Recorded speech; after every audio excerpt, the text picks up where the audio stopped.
Maybe I'm just spoiled in the sense that two screens are the way to go. I don't know. Is anybody here a two screen maximalist? I need two screens. I can't function without two screens. Like when I travel and stuff with just my laptop, like it's difficult. Like I like a mouse and I like two screens. Does anybody, so Jacob can relate. Can any of you guys relate? Are you guys two screen guys? Are you cool with just the one? You have to have two screens, brother. Thank you. You gotta have two screens. It just makes life so much more enjoyable Yeah, definitely. and easier. Drew, how was Nashville, brother? It was good. Yeah, it was good. Got to hang out with my brother, see a good comedian, and yeah, it was a good time. That's freaking amazing, brother. Yeah. Tom, we just dropped your name in here. Jacob and I were talking about the mothership, and I said that handsome devil Tom was just there last weekend. Yeah, I just went again last night. Look at you. Dude, it was, it was a good time, man. Why are you flexing on us like that? I'm happy that I finally My get to. internet go bad? Your internet go bad? What's up? I don't know. You lagged out for a second. Oh, I said I'm happy that I can finally get tickets to it. People aren't buying up every single last one right off the bat. That's good, man. Yeah, you dislike those people who do that. Yeah, well, The disrespect. it is what it is. It is what it is, Mr. Dan Mares, that handsome devil Nathaniel. What's going on? How are you, brother? You home yet? You back in Buffalo? Yeah, finally. There you go. Buffalo. Haven't been up there in a while. Greatest city in the country. It's definitely not. Last time I was there, I was a smoker at the time. We went and seen Trailer Park Boys back in 2015. That's the last time I was there. And how are you gonna let me come into a bar that's literally a dive bar? It smells like garbage, but you will not let me smoke a cigarette in there. I got kicked out of 4 bars that night because, like, I am not accepting that rule. Like, this is a dive bar. We smoke cigarettes in here. Apparently, you can't smoke in New York, communist country. I remember when I was a kid. My grandparents would take me to McDonald's, and that's back in the day when you walked in somewhere and they said smoking or non. Yeah. Whatever your thoughts on smoking, I don't care. But that's when America was right. Smoking or non. What do you want? You had that about foot partition between the smoking and non-smoking section. Perfect. Yeah, like that partition did anything. Like it was just like a different section of the restaurant, but nonetheless, like, oh, the nostalgia, man. Like it was a good time to be alive. Yeah. A good Sorry. Colors, all that. So you had to- Jason, I'm glad you're not cold today and wearing a sweatshirt. Oh, watch it. Watch it. So you're a Penn State fan, I take it. No. Pitt. Pitt. Yeah. I like to Pitt? be. I have a gluttony for losers, I guess. Although they did have a great bowl game this year. They came back at the end. You love to see it. Yeah, no, that is true. Good buddy of mine, I sell medical devices. A guy is a Pitt alum Nice. and played baseball and football there. And so when I go into town, he's always wanting to take me to whatever season it is, one of the games, you know. Yeah. So I'm a Panther fan. I'll give you that. There you go. Love Pitt. Hate the Steelers. Still go to the games though. It's fun. Yeah. I only go to poke my dad because he's a big Steeler fan. I was like, hey, sock. But a couple Mick Ultras deep, you'll become a fan of anybody. Yeah, True. for $15. What? That's a whole nother discussion, gentlemen. What part Capitalism. of Penn are you in, Alex? Northwestern, St. Mary's to be exact. Okay. Makes Straub's beer here since 1893, and it hasn't been good since 1893. Shabam. Well, gentlemen, 11:05. Let's rock and roll this, baby. It's a good time to be alive. As the great Travis Tritt said, it is a great day to be alive. As you can see, I'm outside. Sun's out. Alex is out. I don't know if anybody, Gabe usually does the wins on Wednesday. Didn't really encapsulate any wins. So we're going to kick off the weekend and just say, like, what are the plans for the weekend? Anybody got anything fun and exciting going on this weekend? Anybody wants to start off? I suppose I'll break the ice first. This evening, in actually a few hours, I'm going to go to my local middle school, speak to a group of 8th graders. The 8th graders are bad nowadays. They're very, very bad.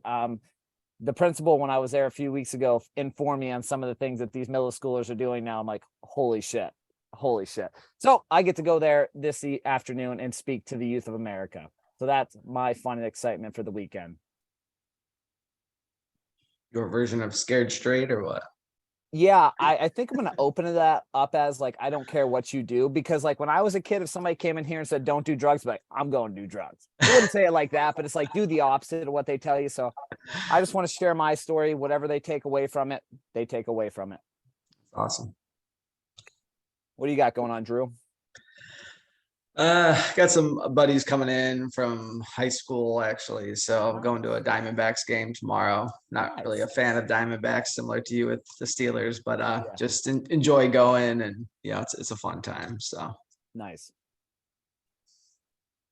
Carlos?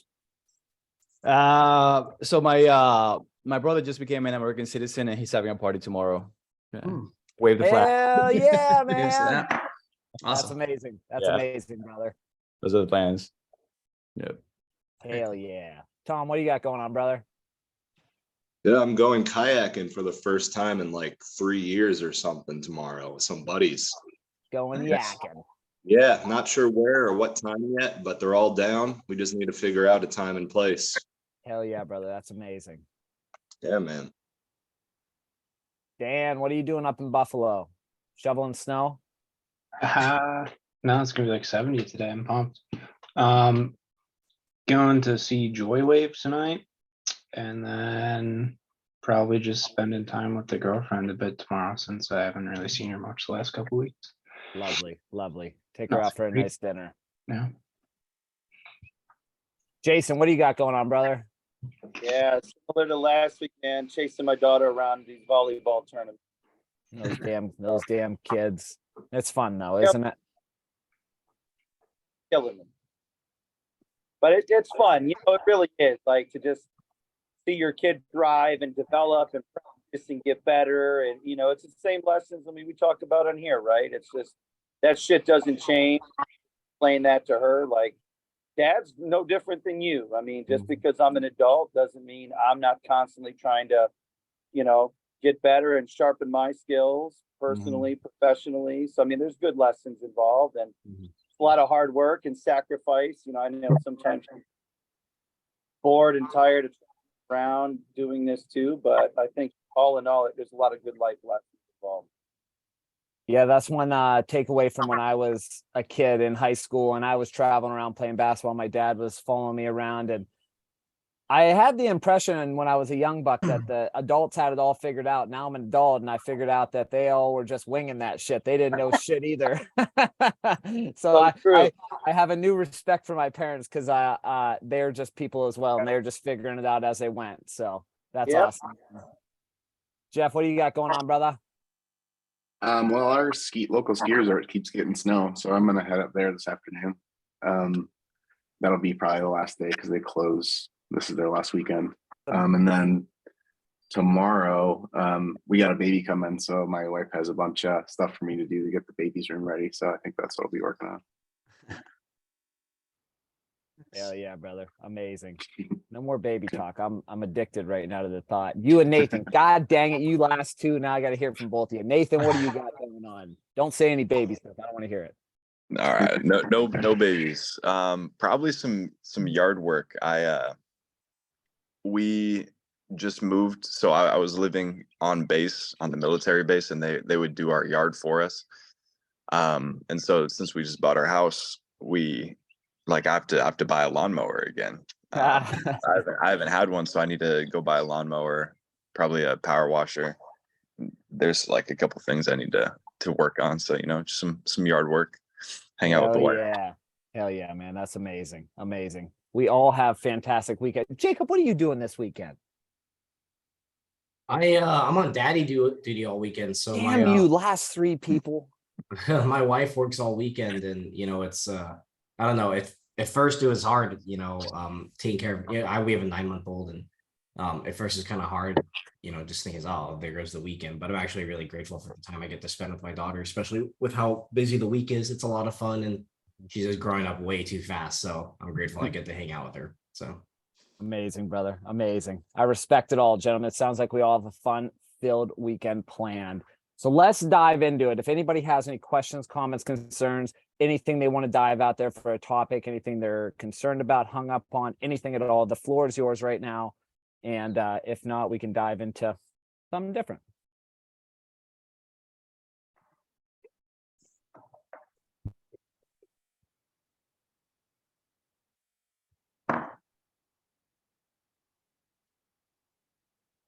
I have one. It's fairly quick, and I think I know the answer. But so yesterday I went over on my calories a little bit, and was just going to correct for it today, like we've talked about. Just it was a couple hundred calories, so I'll subtract out today. Would you adjust your? Would you still try to hit the protein goal on those days if it wasn't too far out of range? Yeah, I definitely would still try to hit the protein goal. Depending upon how far I went over, if it's like 0 to 500 calories, I'm not going to worry about it too much. If it's 500 to 1,000, that's when I'd be like, maybe I should just go down a little bit more. Instead of having 3 or 4 meals, maybe I'll just have 2 bigger meals with higher protein and come very 3/4 of the way, almost 100% to that protein goal. But it's all contingent on how far I went over. Last Saturday was a good instance. I went out to dinner with some friends. Overindulged, had a few drinks, had a great dinner, caught up with some great friends, probably went over on calories, probably by about 1,000. I just fasted the next day just to correct that out. Again, like living my life and seeing those friends was more important than giving a crap about my calories that night, having fun. And when the waitress came around and said, "Do you want this homemade dessert peanut butter pie?" I said, yeah, I Let do. me think about it. Yes. yeah, I do. And put the ice cream on the side too. So it's just course correct the next day. So contingent on however far you went over. Still try to hit the protein if it was under that 500 mark though. Okay. Yeah, that's exactly what I was thinking. Cool. When you say you fast, does that mean you go the whole day without eating, or you just wait until the next day? Yeah, typically go a whole day. I like to do 24-hour fast once a week. I typically do them Sunday to Monday. That just seems to be what's fine for my schedule. And it's a nice little reset to start the week out as well, because typically the weekend is when I'm going to overindulge on anything. That's when I'll go out to dinner with my fiance or go out to dinner with friends. I'm not going to be sitting at the dinner table with them saying like, I can't eat that because I am trying to eat healthy. Like, no, like I'm out here to enjoy the time, maybe have a cocktail and just have a good time. And like, I use that Sunday as a course correct, no matter what I do. If I had a great weekend, a strict weekend, then we're good. Even if I had a bad weekend, we're still course correcting. And I think it just sets me off personally on a good foot to go into the week as well. And there's benefits of fasting if anybody's interested in that. How do you get started with that 24-hour fast? What do you mean? Like, do you obviously the last time you eat is Saturday night, right? And then after you go without eating until I'll eat something on Sunday typically. So I'll start my fast around between like 9 and 11 a.m. on Sunday. And I just won't eat until 9 or 11 a.m. on Monday. Because I typically don't eat until lunchtime anyway on weekdays or any other days. I do like a flexible 16 and 8 intermittent fasting. I don't really try to though, but I never eat in the morning because like that's my thinking time. And I found for me, my cognition and my thinking skills are a lot quicker and faster when I don't eat in the morning. So it's just productive for me not to eat in the morning and get all my work done. That's good. And those fasts, I'll tell you what, they translate as well because it builds a discipline in you. And for anybody who's never fasted before, you may find it difficult to even achieve a 24-hour fast.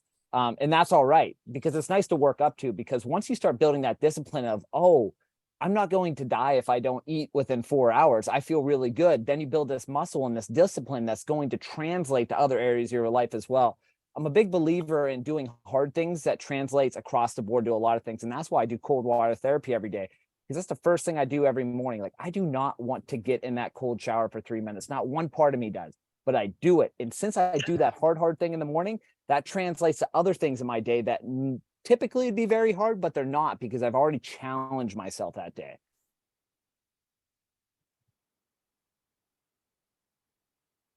Alex, I always get kind of twisted up. It's like a big mind fuck, the whole nutrition thing, right? Like you hear someone say, eat a breakfast in the morning and eat every couple of hours so your metabolism keeps working and kind of just stays on autopilot. And then you hear some people talk about fasting and what's the weird word, autophagy or autophagy or something like when you fast, like does something to your cells and kind of cleans them up. And, again, kind of being newer to the program, I'm sure some of this shit's already been visited at some point. But, I just got back from the doctor. And he's like, hey, you lose a few pounds. I'm like, yeah, no shit. It's kind of why I'm here. On this program, I should say, not at the doctor. Yeah, but, yeah. So it's like, I guess I just, you have your calories, you have your protein. Is it better to have a breakfast? Is it better to kind of and front load a little bit, or is it better to kind of fast and wait and then have your meals later on? I guess that's where I kind of get in my own head. And like I said, it's a big mind fuck for me. And I think that's where I struggle quite a bit. I always go back to this acronym, and it's very straightforward. It's the KISS acronym. I'm sure you've heard it before. Keep it simple, stupid. You know what I mean? There's so much information out there regarding nutrition that you could literally be pulled a billion different ways. I was just talking about, I think Tom and I were having this discussion yesterday about like how data will come out and be like, oh, 1 glass of red wine's good for you, and then 1 glass of red wine isn't good for you. And you can have all these counterproductive points that are bashing each other's heads.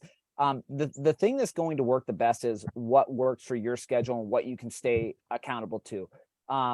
Whatever that looks like to you. Maybe it's 16-8 fasting. Maybe you find a lot of success with that with your schedule. Great. Maybe it's eating a very large breakfast and then, kind of slimming down, front loading, as you called it. And I call it as well. So the thing that's going to work for you is hitting your protein goal every single day and staying under that calorie goal. Whatever methodology you use to do that works for you. The way I eat and the way my schedule is, maybe it wouldn't be good for you. You know what I mean? Because I don't eat until 11 or 12. And, I have 2 or 3 very large meals.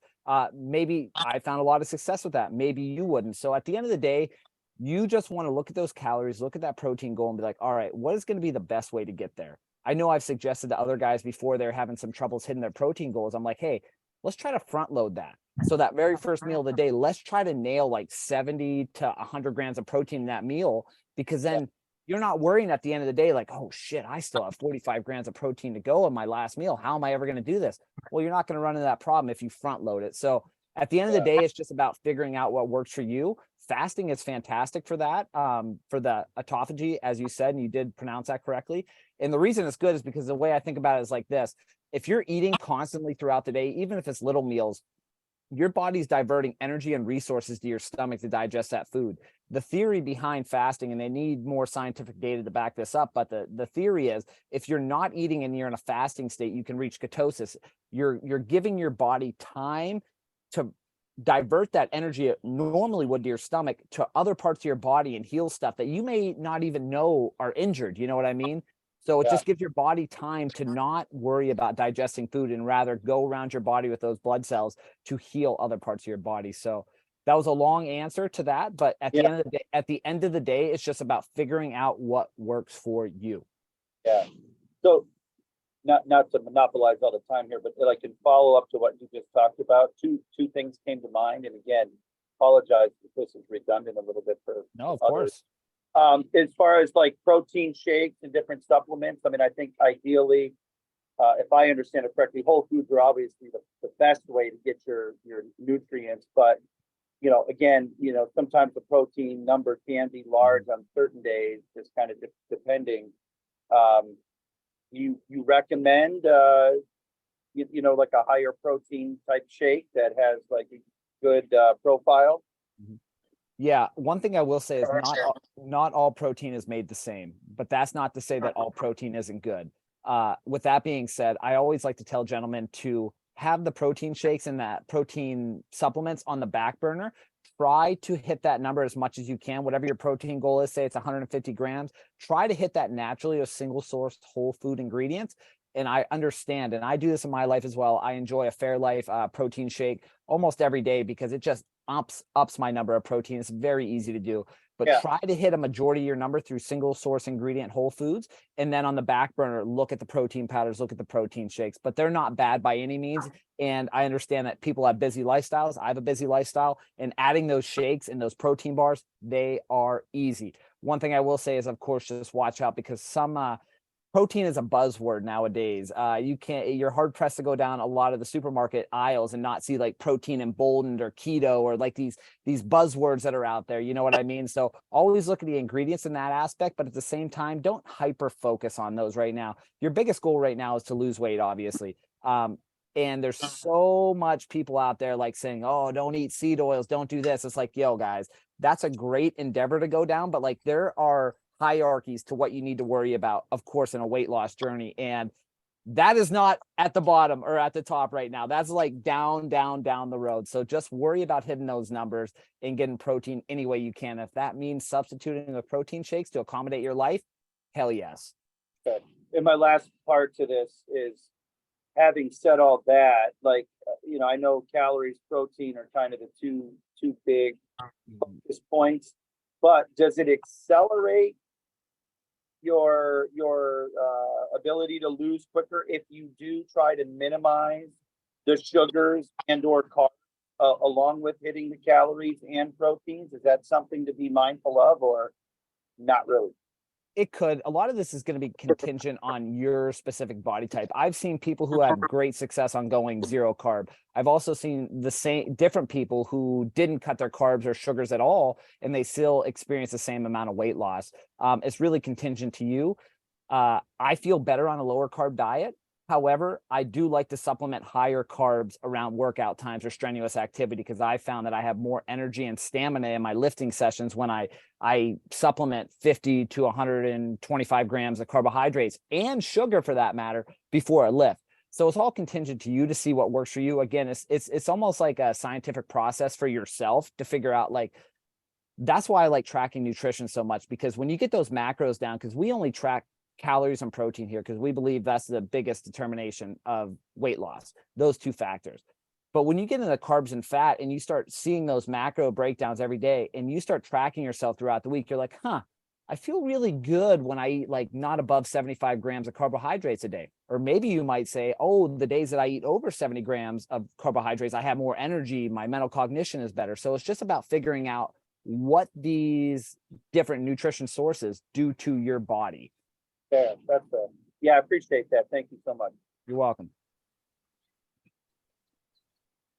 And I will say one thing as well, sugar is not inherently horrible. I know it gets demonized. Now there's a lot of different types of sugar and things of that nature. I'm not telling you to go out there and eat a pound of sugar by any means, but I am saying it does have its utility as well. And you see natural sugars in a bunch of different whole food, maple syrup, you got honey, you got these things that have these natural sugars in there, fruit for that matter, a great source of glucose and natural sugars. Like, these things are beneficial for cognition, and even more so than that, sugar is one of the main and the only thing that will break the blood-brain barrier, and almost as soon as you eat sugar, it gets fast-tracked to your brain. And the reason for that is your brain prioritizes sugar because it's like, I like this almost gives me a jolt, and it does. So it's not to say go out and eat like a king-size bag of wild berry Skittles. I know I would if I bought them, but it's to say that these things do have their value if you get them from the right nutritional source. Got it. Yeah, and Jason, Joey did a 2 or 3 week nutrition call, and his nutrition call where he kind of focused on all those different aspects: calories, proteins, fats, carbs, all that stuff. And that's probably beneficial to go back. It was a couple of months back. I don't know if Jacob, I don't know if you could like pin those calls for Jason, but that was really helpful in kind of mapping out what to focus on, when to focus on it, kind of depending on your goals and all that type of thing. So may get some benefit out of watching those back. Yeah, thanks for pointing that out. I'll have to dig around, or if someone has them handy and can somehow send them over, that'd be great. I'll try to find them as well for you. Yeah, they're definitely in there, and I'll reach out to Joey after this and see what's up. Appreciate that. Alex, what about fruits? A big fruit eater. Yeah. Pineapple, grapes, berry. all of those. And I incorporate it into my diet, in shakes as well as just plain fruits. I track them, but do you overeat fruits? Oh yeah. Okay. Can you overeat them? Yeah. Oh, it's a lot more difficult because I'm gonna kind of butcher the calorie count here, but 100 gram of blueberries has like 100 or 200 calories. It's not that much. And when you see how many 100 grams of blueberries is, you're like, holy shit. So it's very, very difficult to overeat on fruits like that because it's so voluminous. The amount of fruit you would have to eat to be a meaningful amount of calories is nominal, and it's not going to happen. If you're going to overeat on anything, I would say overeat on fruit all day because it's going to be very difficult. The satiation factor is what you're going to run into. The same instance of like why we tell people like, hey, eat the protein first whenever you go out to eat, or in general in life, because if you eat that protein first, you're going to satiate yourself and not be as hungry for the bad stuff that comes after that as well. Sounds good. That's been my main go-to the past 2 weeks, having a big bowl of watermelon and a big bowl of blueberries. I mix those together, sometimes pineapple, man. And like, that's my midday snack all the time, because you look at watermelon, especially, man, like watermelon is so, it's called watermelon because it's filled with water. Like there's a lot there and there's minimal calories, and it's a fantastic tool because they're delicious and it savors my sweet tooth. Got a big sweet tooth, and I eat that, drizzle a little bit of honey on it. Oh, tastes like I'm doing something wrong. I hear you. Thank you.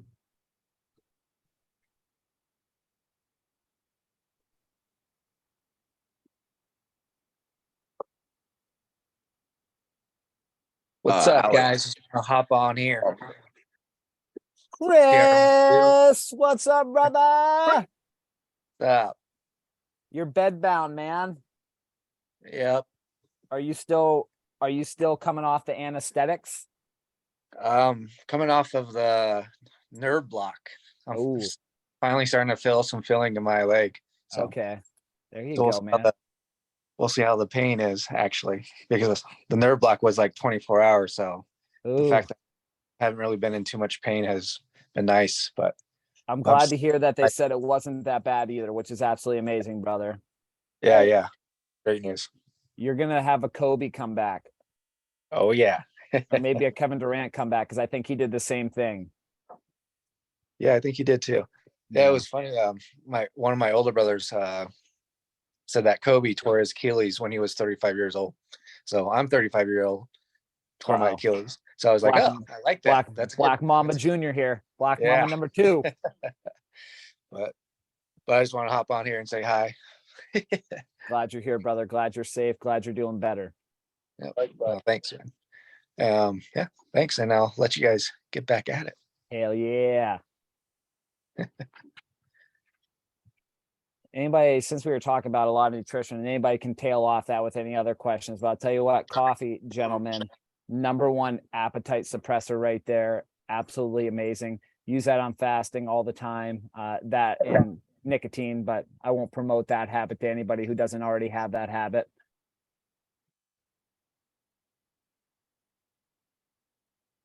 Beat it.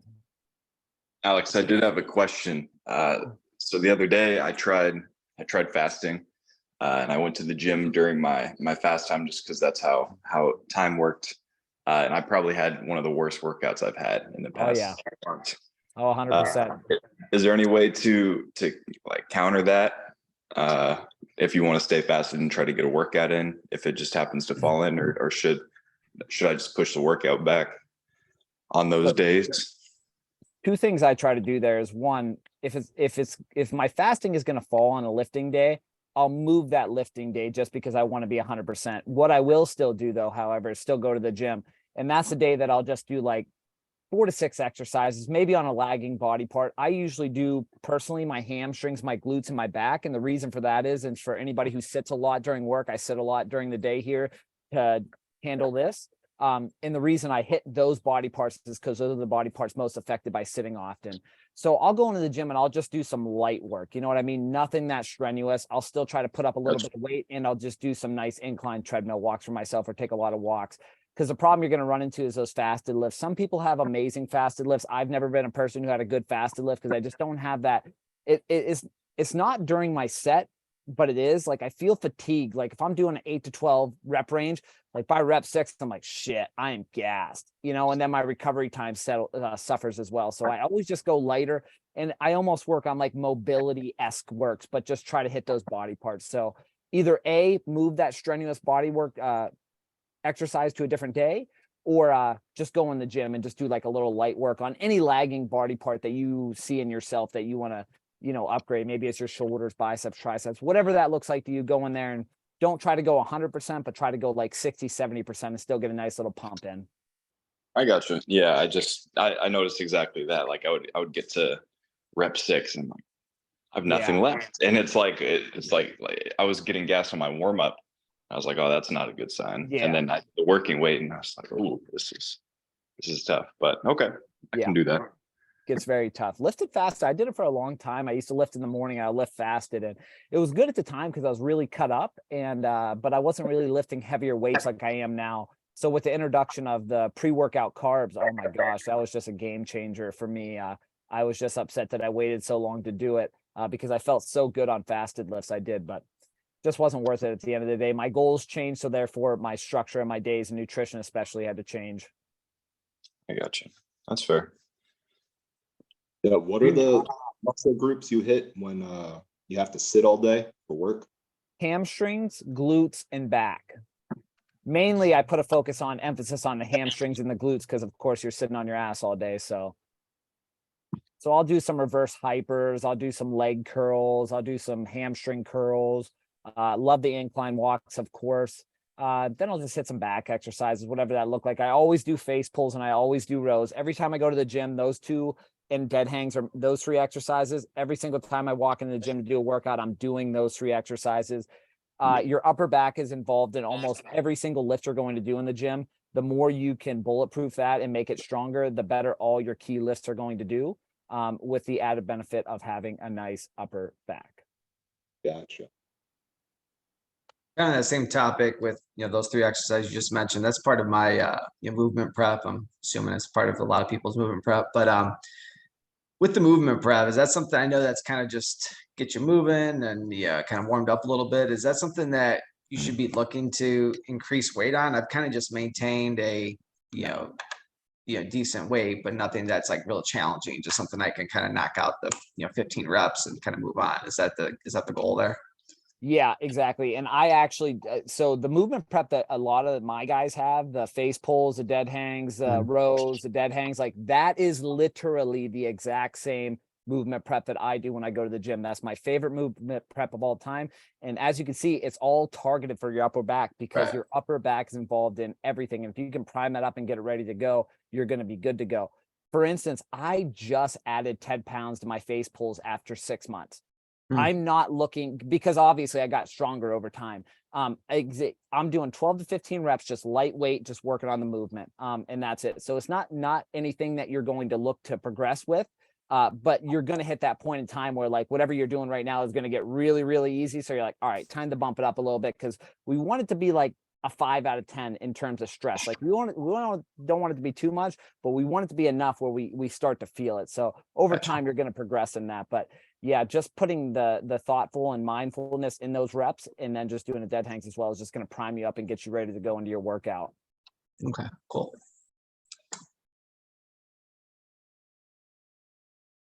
Alex, one more question. Creatine, I've watched a few videos on how to take it and it's very confusing. Yeah. Can you speak about that a little bit? Anytime that works for you. There's so much, this goes back to the point I said a little bit ago, when there's always so much conflicting information out there. You're going to have one article that says you should take it before you go to the gym. You're going to have another article that says, oh, your body depletes creatine when you go to the gym, so you should take it after the gym.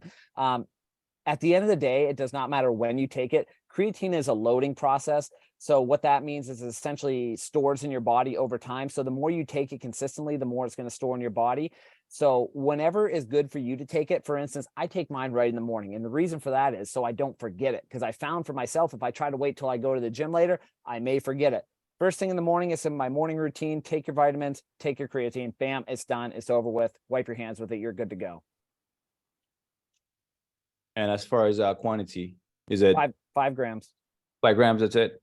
That All right. seems to be that's the most studied number right there is the 5 gram mark. And that just seems to be sufficient. No more, no less. 5 grams is perfect. Sounds good. Thanks. And for those of you who don't know, creatine is the most studied supplement out there on the market. It is absolutely fantastic. And they're actually finding so many more benefits than just the muscle building properties for cognition, for anti-aging, for longevity. It's absolutely amazing. I suggest it to everybody, especially people who are getting older, which is every single one of us here are getting older by the second.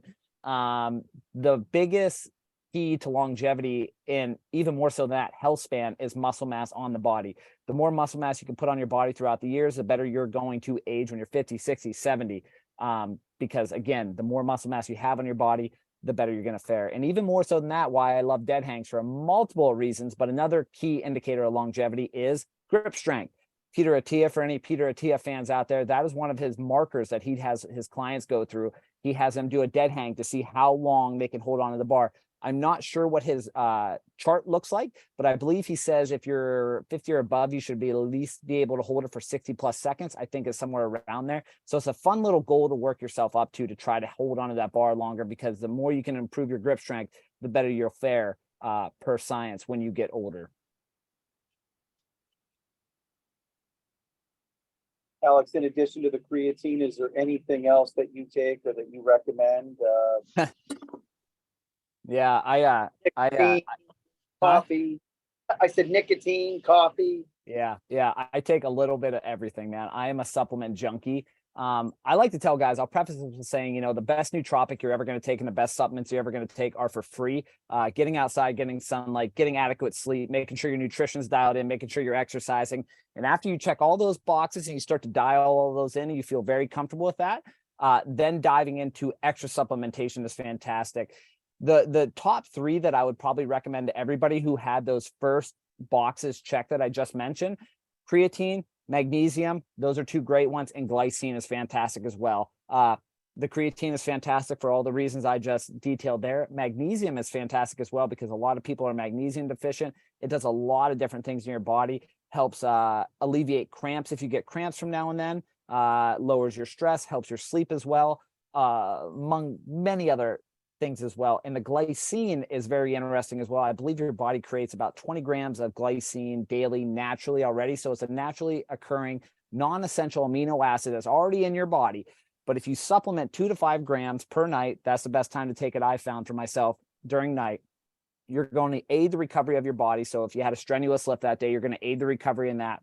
You're going to promote going in the proper sleep cycles throughout the night, because I'm not sure if you're aware of this, but like throughout the night, you're constantly going through different sleep cycles throughout the night. You got REM sleep, you got light sleep, you got deep sleep. And the key to a fantastic night's sleep is going through those cycles in the correct order and for the correct duration. When you supplement with glycine, you're going to promote going in those sleep cycles, getting enough REM sleep, and just overall feeling so much more energized and better in the morning.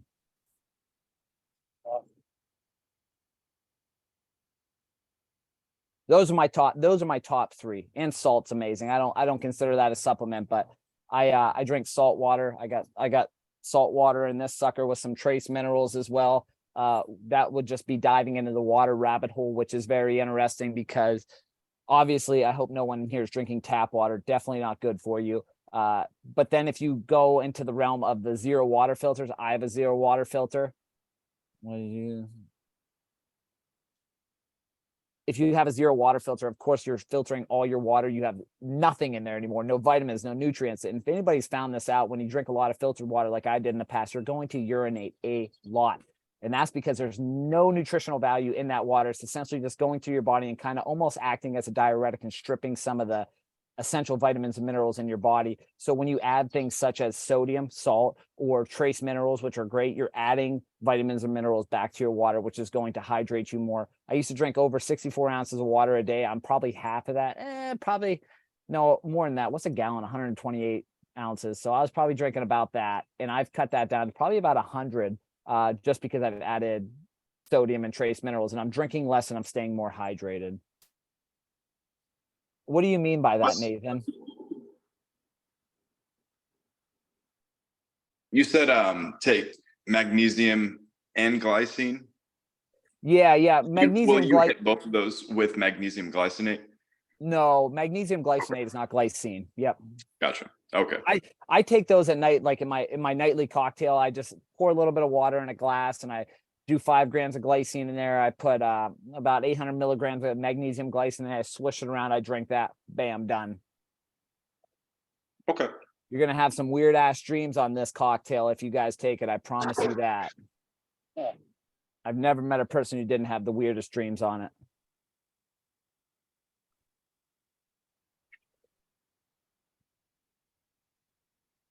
Did you say tap water is bad? Tap water is horrible. What's the alternative? Like, is it Brita better or? Yeah, 100%. Yeah, filtered water is great, but you just need to re-mineralize it afterwards, after the fact. The only problem with like the Britas, and I have a zero water filter myself, is it strips everything out of the water. And then at that point, you have water that has nothing in it. That's why spring water and things of that nature are so good, because they're filled with vitamins and minerals going through the spring. So it's very easy to remineralize your water. I mean, Vinny, I know you're an LMNT fan, which I am as well. I just haven't drank them in a while because I just add, salt, 3 grams of salt, or I'll add trace minerals, and bam, there we go. And the only reason I did that is because it's a cheaper alternative to the LMNT packets. The LMNT packets are just like this brand that won a lot of money, and I'm like, well, shit, I just add salt myself. Right. What was that brand you said? Trace minerals. Okay. Yeah, that was the first time I used the LMNT. I liked it, but yeah, they are. You only get like a 12 pack of them. Yeah, they're very expensive. You don't get that much, so it's much cheaper. Like personally, I get Solbral salts. I get a thing of that. I use that on my steaks. I use that on my water. I use that as my daily salt, and then I get a bottle of trace minerals from traceminerals.com, and I put some of that, a few drops in that in my water as well. And they also sell magnesium drops as well. So really, you could just make your own LMNT packets as well. And if you add some potassium in there as well, that would be good. Got it.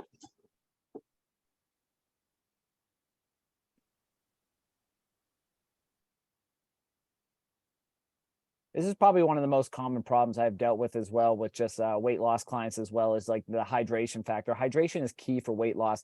Hydration is key for overall well-being, and just really dialing that in and getting that good, you're going to be on a way better spot. I know a lot of people have issues with drinking like flavored teas, pops, things of that nature. And they're not bad to have now and then, but at the end of the day, you want to make sure that 90% or 80% above of your hydration is coming from water. I mean, we're 70% water beings, so it only makes sense that we have to really hydrate. And for any of you who have strenuous jobs or jobs in general where you need to use your brain, which is every single one of them, the more you hydrate and the better hydrated you are, the better your cognition is going to be. And even more so than that, hungry, angry, lonely, tired. That used to be an acronym they use in NA all the time. Hungry, angry, lonely, tired. A lot of these things can be alleviated by simply drinking more water and staying hydrated. These cravings that we have, a lot of sugar cravings, a lot of carbohydrate cravings, they come from simply just not being hydrated. So it's a really simple fix. It's easy to do. The only hard part is actually doing it. That's why I always suggest to people as well is get a big old water bottle. I think this is 32 ounces, maybe 28. I'm not sure. Having a big old water bottle and just carrying around that all the time, you're going to save money on drinks, and you're just going to promote drinking that water all day long.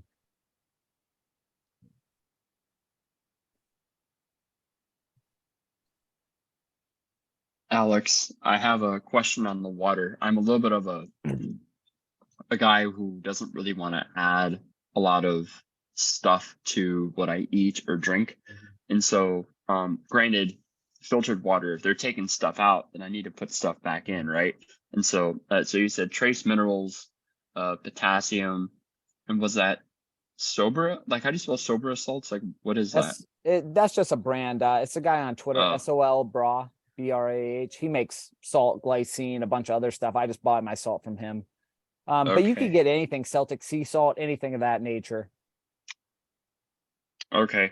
And then you said spring water, which is, that'd probably be my first go-to, would be to 100%. Yeah. Mountain Valley spring water is very popular, very, very good. Or if you have natural springs around you as well, I would say go there with bottles and fill up every week. And then you have your spring water, which is great.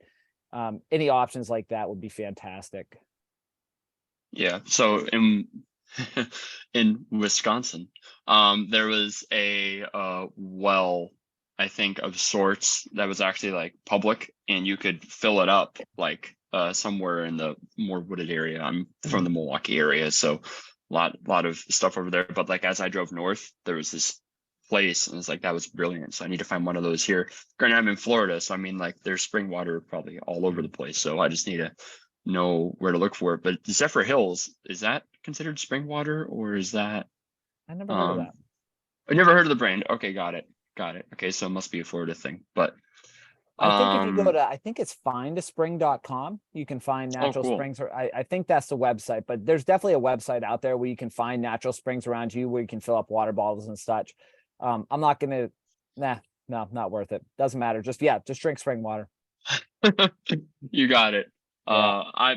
I like going down the rabbit hole too, though, so you can DM me later if you want to. It was just about plastic. You know what I mean? Like, I don't want to overwhelm yeah. because this is like one of these rungs that's down the run. Like, if anybody's on Twitter, which I assume a majority of you are, and follow like some of the esoteric health accounts, like a lot of people have you scared about a lot of shit. And yes, granted, there's a lot of scary shit that's going on in our modern society with plastics, microplastics, and the chemicals in our food. But again, like there's a hierarchy of what you need to worry about and when you need to worry about it. And there's priorities that come before worrying about, oh, well, shit, am I drinking out of plastic? Like that's down the road and you know what I mean? Like I happen to be at that realm where I'm like nixing all the plastic separate, switching to glass and stainless steel. But again, that's just a priority that you yourself need to hit on a road to figure it out.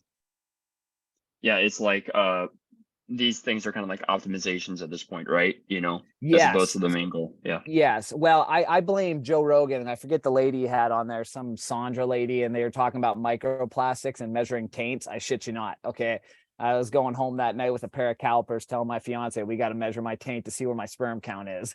But that's something they talked about on there, but she scared the crap out of me with these plastic talk. And ever since then, I've been like a little internal Nazi about it. I'm like, shit. Can't eat out of this Tupperware. It's got plastics, man. It's gonna mess with my boys. That's great. Yeah, I'm getting into that right now too. But it's kind of like more just kind of like subtly as I go along, kind of like micro optimize here and there. Like farm fresh eggs is kind of like the biggest step for me right now. But one question I had doesn't have to do with any of that is about rest days. I just got off of being sick, and I realized that was my body telling me you got to slow the heck down, you know? And so it's like, because I wasn't taking the proper rest that I need to, that's due to a busy schedule, due to making sure I wake up early so I can get to my workouts. And so the past 2-3 mornings, I've slept 8 hours, you know, and I normally don't. I usually get around 6 in, and I know that that's like step one, try and work on that. But other things I could do along the way, it's like, what is your, what is some advice that you have on taking rest days, how to go about it? What are some things that you do? Tons of sun. Tons of sun and hydration, man. You are blessed to live somewhere that has a very nice climate. The days where you're feeling drained, man. And I have this sometimes after late nights. I still try to wake up at the same exact time. Maybe I get 5 or 6 hours of sleep, man. I want to get extra steps and extra sun. And if I'm feeling frisky, I'll do a set of push-ups or something. I'm not trying to go in the gym. I'm not trying to go inside. If it's nice out, I'm trying to literally get as much sun as I can. That always sets me on a good path for the next day. So the most sun that you can possibly get is going to be in your best benefit. This is a micro optimization as well, but if you're wearing sunglasses out there as well on those rest days, take those babies off. Your eyes are a direct line to your brain. And if they can see those sunlight rays, they kind of get obfuscated through the lens of sunglasses. So if you go out there without sunglasses, you're really going to promote that vitamin D generation and just that overall sense of well-being. So I just try to get as much sun as possible in a lot of steps. That's just like the easy ROI on my rest days. Rest days, they sound like rest days, like we ain't doing nothing. That's what my previous preconceived notion about rest days were, but they're not that at all. It's about getting it. Rest days are still less pound out steps, maybe less 2x our steps. So usually my step goal is 15,000 a day. Usually on rest days, I'll get 25 steps a day because I'll literally walk 6 to 10 miles, take my dog for a few walks. I'll go for a few walks and just get as much sun as I can. I got you. So you just are outside moving around, but like kind of more casually as opposed to intensely. Yeah, casually. And then if you want to throw grounding in there as well, which is going to lower your body's inflammation, it's going to help you sleep better that evening, which is it just feels amazing, man. It's hard to feel bad. Like the days I go on the river, man, with no shoes all day long, and I'm in the river water and I'm stepping on the ground all day. Like, dude, that night I just feel so good because I had so much sun. I was in nature all day and I was grounding all day long. Like nothing can bring me down after those days. It's brilliant. So easy to do. The best Those supplement. magnesium, Yeah. oh, sorry, that magnesium supplements, that's kind of needed for that vitamin D Yes. absorption as well. Yep. When you that's a great point, Drew. When you supplement with magnesium as well, it helps with vitamin D absorption. How often do you do rest days? Like twice a week-ish. Twice a week? Okay, Ish. got it. Yeah. Another thing as well, for those of you who supplement with vitamin D, which is all right, that's good. There's another app. It's a free app. It's called D-Minder, D-M-I-N-D-E-R. It's a free vitamin D app. So what it's going to do is going to ask you your location, where you're at, and it'll show you the UV index of where you're at right now. And what's even cooler about it is you can click on it and be like, hey, I'm outside right now. And it'll ask you how much clothes are you wearing, you know, like a lot, minimal, like no shirt at all. And what that's going to do is you say, start your time. It's going to tell you how many IUs of vitamin D that you're generating from the sun naturally in that time period. And it's also going to tell you the highest UV index of your day, because, you know, obviously you start out very small at the start of the day and then it rises. I think the peak is between 10 and 2. And then after that, it starts to go down again as well. But that gets into circadian rhythm biology, which is a very interesting rabbit hole for anybody who wants to dive down there, because that has to do with overall health and well-being. And that just deals with your body's internal clock and the sun cycles and how to really maximize your overall health and well-being. I won't go into the whole shtick about it, but I will tell you what I do for it is one of the best things I like to do is I like to get that morning sunlight. With the first 1 to 3 hours that sun's up, I'm outside going for a 30-minute walk.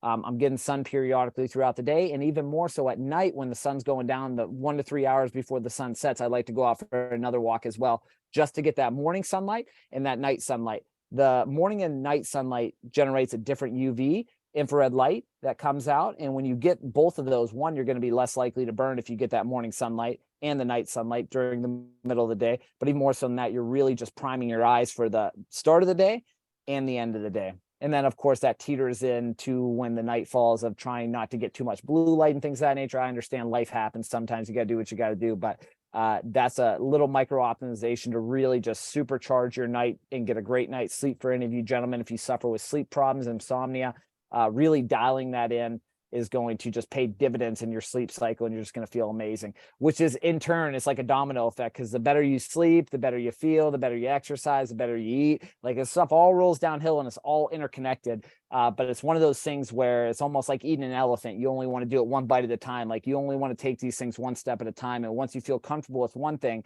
then you add something else to optimize.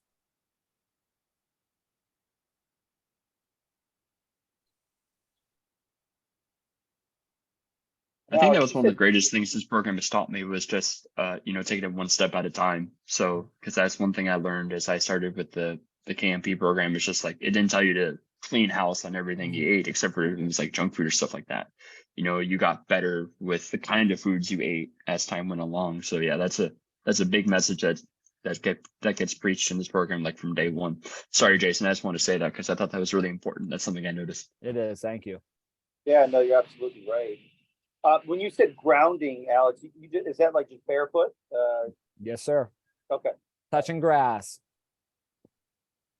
Feels amazing. Lowers inflammation. They got CAT scans out there of people who are standing on concrete versus standing on grass, and the inflammation response, it helps lower inflammation a lot. So if you're somebody who has a lot of inflammation, which if you're somebody who has a little extra body weight, your body's naturally going to have a little more inflammation, and plus the foods we eat generate inflammation as well. So the more you can ground throughout your days, you're going to lessen that inflammation response as well. You're just going to overall feel better. Lower stress as well.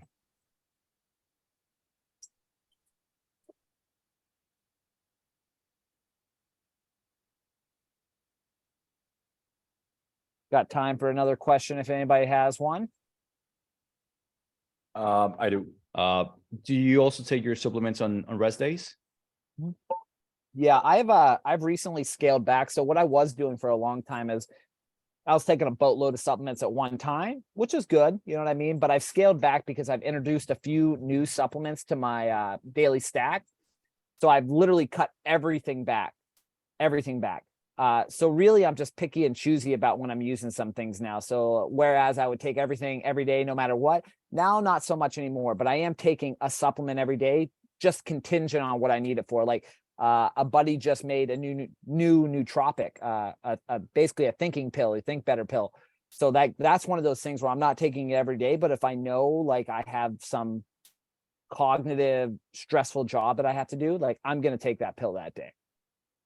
Because also I feel like we get in this realm, and I know I was like, the supplements are there to supplement your lifestyle. And when you use them continuously, you're almost building a tolerance to them. So it's almost like caffeine. That's the one I haven't crossed the bridge of trying to teeter back yet. Everybody keeps telling me you need to quit caffeine for a week. You'll feel a lot better and then do it again. I'm like, I don't know if I want to quit for a week. You know what I mean?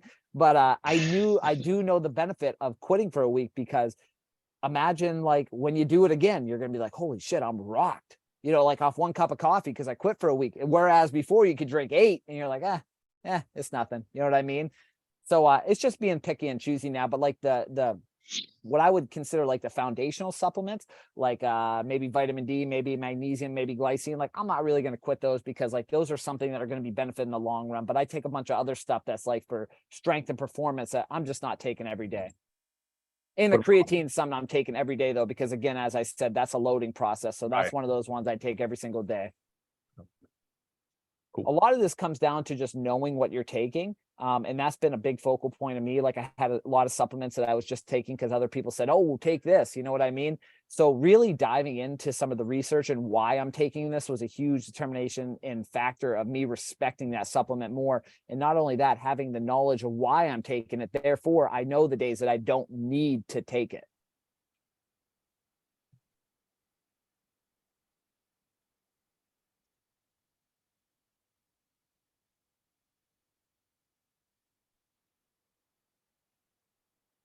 This goes back to when I was in college, but like everyone always talked about taking creatine with grape juice. Like, I don't know if that was really a thing, or it's just what people were doing at the time. Like fast forwarded today, I mean, obviously there's been some time. You take it a certain way or with a certain water, whatever you want. Yeah, just plain water. I mix it with nothing. I put water in there and I just drink it. I'm sure there is a mythology, maybe because of like the grapes. They probably had some mythology of either what was in the grapes or the sugar enhanced the effects of the creatine. I'm sure it was something along the lines of that. I heard somebody not too long ago telling me they were taking their magnesium with like tart cherry juice or tart cranberry juice, and the reason for that is a better absorption. I'm sure it was the same mythology as to why they were doing it back in the day with grape juice. But it really doesn't have to be that hard. Again, you could look on the internet and you can start diving down these rabbit holes of like, this is the most optimal way to do this. And you can get inside your own head. But at the end of the day, I believe that if you know why you're taking some and you see the immense value in it, you're going to see the benefits. And whereas if you think if you don't do it this certain way, you're almost going to get the nocebo effect, which is the adverse of the placebo effect, which is strong as hell, by the way. And you're going to trick yourself into that not working, which is a crazy phenomenon, but it is documented and reported. Yeah, great point. Which I would recommend the book, You Are the Placebo by Joe Dispenza to anybody. That book blew my mind, man. This thing up here is so stupid. And I mean that in the best way possible. You can trick yourself into some crazy stuff, man. It's really smart. It's just been dumbed down. Yeah. It's been dumbed down, my friend. Just think about all those tedious tasks that you do every single day, from tying your shoes to putting your clothes on. Like, imagine the guy who got paralyzed and has to learn that again. It's the hardest thing in the world. We do it like it's nothing because it's just in the back of our subconscious that we've done it for so many times that it's just muscle memory at this point. And you don't realize that until you lose that muscle memory. It's like the people who have to get surgery don't walk for 6 months. Now they have to learn how to walk again. It's stunning. What's the name of the book, Alex? You Are the Placebo. Thanks. By Joe Dispenza. He wrote a bunch of books, but that was my favorite one. It also taught me that the words we tell ourselves are powerful. That's why I'm very big on like the inputs thing, you know. The words you say yourself matter all the time. You know, it's easy to mess something up. You're like, I'm a fucking dumbass. you know, in the short term, it seems like it's nothing, but in the long term, it just sits in the back of your head. And, you know, everything that's dictated in decisions that you do there on forward, you know, you have a low image of yourself, which it serves no one. I'm not huge into affirmations and things of that nature, but I do see the immense value in them. You know, I try to live my life like that, and just these positive things that you tell yourself pay dividends in the future. I want to say regarding that, God used words to make this world, so be careful with them. Amen. Amen, man. Yeah. Yeah, without a doubt. Words are powerful. They hold immense meaning. You know, and if you have a problem with that negative self-talk, Mike Cernovich wrote a book, Gorilla Mindset, and I took this trick out of there. Record yourself when you have those negative self-talks. You know what I mean? If that's a problem you suffer with, and record yourself saying the stuff that's in your mind, because that does two things. One, it makes it real, and then you can listen to it and be like, holy shit, that sounds like an idiot. Because he said in there, he's like, if you talk to your friends the way you talk to yourself, would you have any friends? It's like, probably not, man, because I am harsh, you know? So it's just something to think about all the time. Well, good deal. Good deal, gentlemen. Anybody have any closing remarks? Anything? Appreciate everyone's time. It's a good call. It's been a fantastic call. I appreciate every single one of you joining this afternoon, and I hope you guys all have a fantastic weekend. We will rock this weekend. We'll be back Monday morning, ready to rock and roll. It's going to be great. Thanks, Alex. Have a good one. See you, gentlemen. Have a good afternoon. Yeah,